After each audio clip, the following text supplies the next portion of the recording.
Nah, di sini kita bakal membahas tentang jaringan otot jantung itu sendiri. Karakteristik yang pertama adalah setiap sel otot jantung itu memiliki satu nukleus. Nah, ini kita lihat. Memiliki satu nukleus. Nah, karakteristik berikutnya adalah seperti yang kita lihat di sini, dia itu striated atau bergaris-garis. Nah, tuh. Yang memisahkan antara satu sel dengan sel lainnya yang terhubung melalui intercalated disc. Nah, di sini kita bisa melihat bahwa, nah ini kan yang intercalated disc-nya nih. Kalau kita ambil potongan intercalated disc-nya itu sendiri, di sini kita bisa melihat adanya filamen-filamen yang tebal dan juga yang tipis ataupun aktin dan miosin itu sendiri di sini.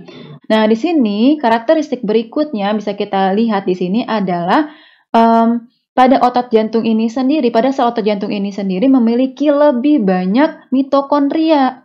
Nah, lebih banyak mitokondria. Nah, mitokondrianya.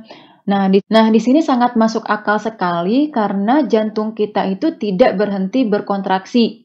Nah, akan selalu berkontraksi ya seperti kita bahas sebelumnya bahwa satu hari itu saja jantung kita itu berkontraksi ataupun berdenyut sebanyak 100.000 kali. Nah, oleh karena itu kita tahu bahwa mitokondria itu sendiri fungsinya adalah sebagai penyimpan energi dan juga penghasil energi itu sendiri. Nah, oleh karena itu wajar saja kalau mitokondria di sel otot jantung itu lebih banyak. Karakteristik berikutnya lagi adalah di sini kita bisa melihat yang sangat berbeda dari otot skeletal ataupun otot rangka itu sendiri adalah percabangannya.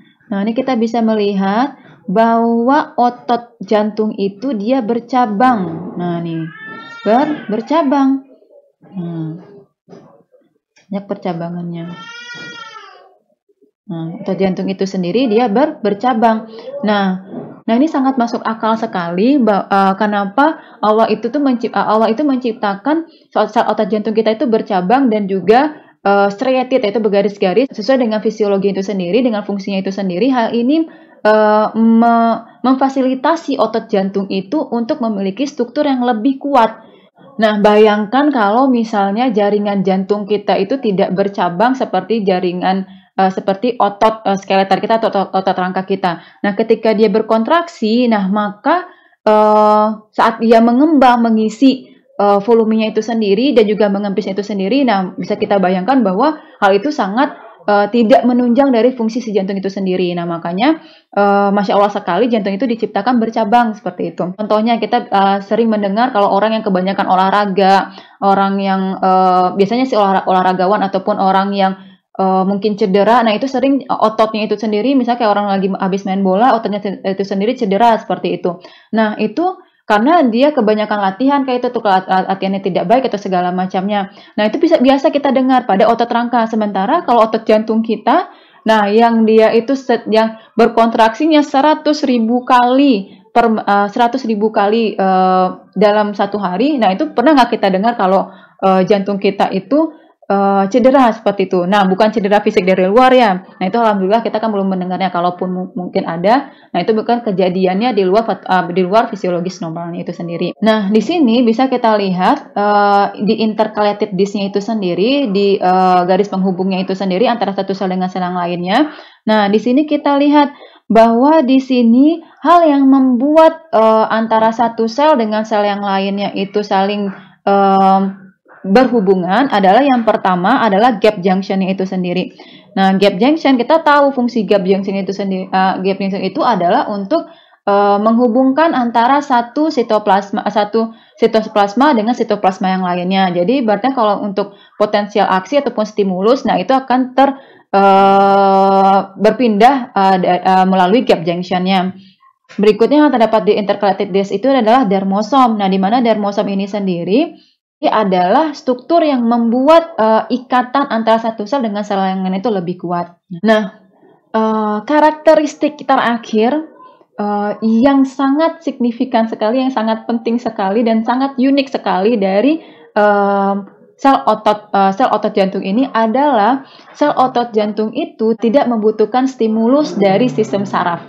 Nah, kita tahu bahwa semua pergerakan, semua yang namanya ada stimulus, ada respon. Nah, itu melibatkan sistem saraf kita sebagai penghubungnya seperti itu. Nah, sementara otot jantung kita tidak membutuhkan tidak membutuhkan campur tangan dari sistem saraf kita untuk selalu berkontraksi. Nah, lalu timbul pertanyaan berikutnya, kalau misal tidak ada sistem saraf, berarti kan tidak adanya asetylkolin yang nantinya akan menempel pada reseptor, yang nantinya akan membuka channel NAK itu channel K ataupun channel CA2 yang nantinya setelah channelnya terbuka barulah K ataupun NA ataupun CA itu akan masuk ke dalam sitoplasma dan akan memberikan akan menghasilkan suatu potensial aksi berikutnya seperti itu. Nah, sekarang kalau kita mengetahui hal ini bahwa tidak adanya keterlibatan langsung dari sistem saraf terhadap kontraksi dari otot jantung itu sendiri. Nah, jadi dari mana dong otot jantung itu mendapatkan stimulus? Nah, sementara kita tahu bahwa saat kita tidur, saat kita duduk, saat kita melakukan apapun itu kegiatannya, akan selalu jantung kita itu akan selalu berkontraksi. Nah, sementara tidak ada yang menyuruhnya, otak kita pun tidak ada menyuruhnya. Jadi dia tidak menerima stimulus dari sistem saraf. Berarti kan dari otak kita juga tidak ada, baik itu saraf simpatis ataupun saraf parasimpatis. Nah, jadi yang menyuruh atau mengatur kontraksi dari jantung kita ini siapa? Nah, itu pertanyaan berikutnya. Nah, sini saya memiliki sebuah video yang bisa ditunjukkan yang membuktikan bahwa otot jantung itu tidak membutuhkan otak ataupun intervensi dari sistem saraf untuk berkontraksi. Nah, ini bisa teman-teman temui juga di YouTube masing-masing di YouTube. Nah, ini ada seseorang yang dia itu habis memancing ataupun habis mendapatkan kura-kura. Nah, kura-kuranya itu nggak tahu mau diapain, tapi ini adalah jantung dari kura-kura itu sendiri. Nah, kita lihat. Apparently it still beats at the cellular body. Nah,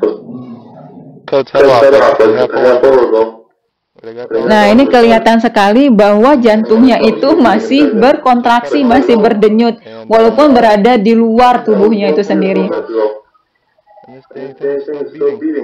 Nah, dari komen-komennya itu ataupun dari deskripsi dari videonya ini, saya membaca bahwa jantungnya ini tetap berkontraksi sampai 30 menit kemudian. Nah, itu Masya Allah sekali ya. Nah, mungkin ini bisa lebih lama juga lagi berkontraksinya jika jantungnya itu dikondisikan memiliki lingkungan luarnya itu yang menyerupai cairan ekstraseluler. Sekarang kita bakal menjawab nih pertanyaannya. Kalau misalnya tidak ada campur tangan otak, tidak ada campur tangan sistem saraf, bagaimana otot jantung kita ini bisa berkontraksi?